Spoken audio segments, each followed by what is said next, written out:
Halo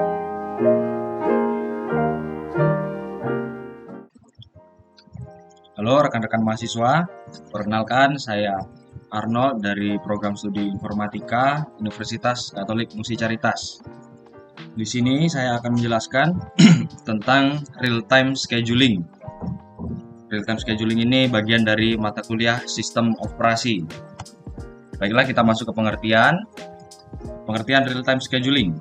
Real-time scheduling adalah proses penjadwalan tugas-tugas real-time. Tugas-tugas real-time adalah tugas-tugas yang memiliki deadline yang harus dipenuhi. Ya, ini dalam waktu nyata. Jika deadline tidak terpenuhi, maka tugas tersebut dianggap gagal.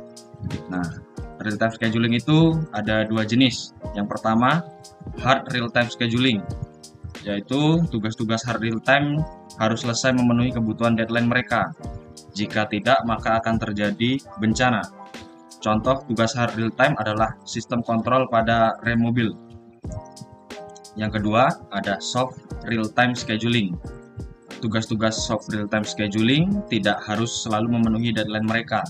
Tetapi jika deadline tidak terpenuhi, maka akan terjadi penurunan kualitas sistem. Contoh tugas soft real-time adalah streaming audio dan video. Ya. Contoh nyatanya itu seperti buffering di saat kita live streaming video di YouTube. Selanjutnya ada kelebihan dan kekurangan.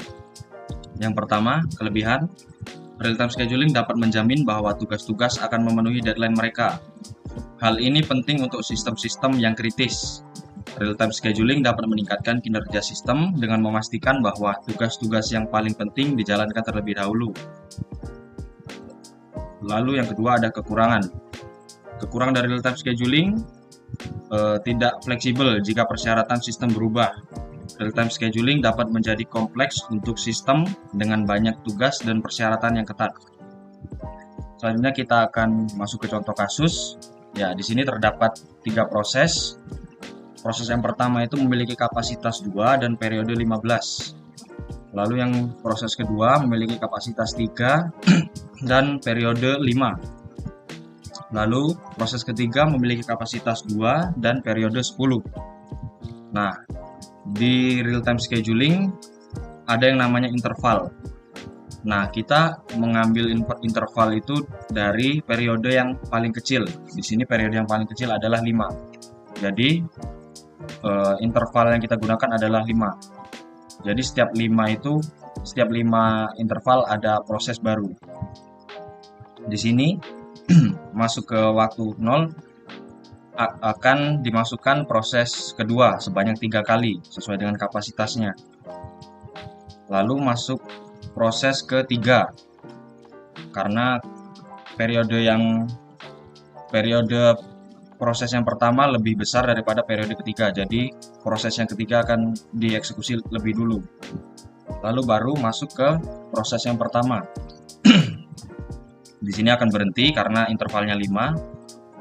Kenapa proses ketiga dan proses ke-1 itu hanya dimasukkan 1 kali di sini?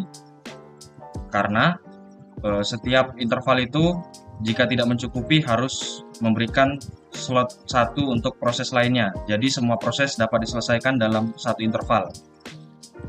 Masuk interval yang kedua, kita masukkan lagi proses yang kedua sebanyak 3 kali.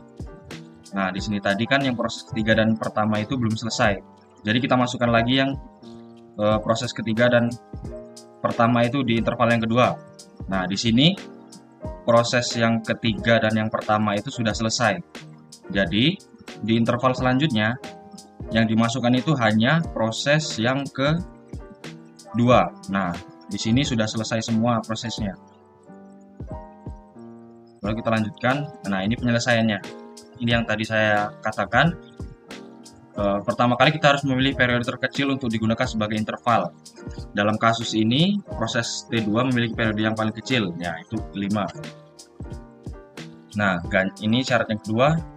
Penyelesaian yang kedua, gancar yang dibuat hingga periode 15. Nah, karena setelah periode 15, tidak ada proses lagi yang dijalankan, karena di sini cuma 3 kan contoh kasusnya. Lalu kita lanjutkan.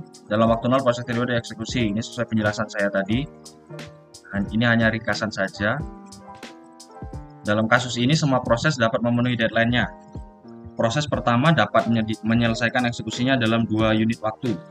Proses kedua dapat menyelesaikan eksekusinya dalam 3 unit waktu. Dan proses ketiga dapat menyelesaikan eksekusinya dalam 2 unit waktu.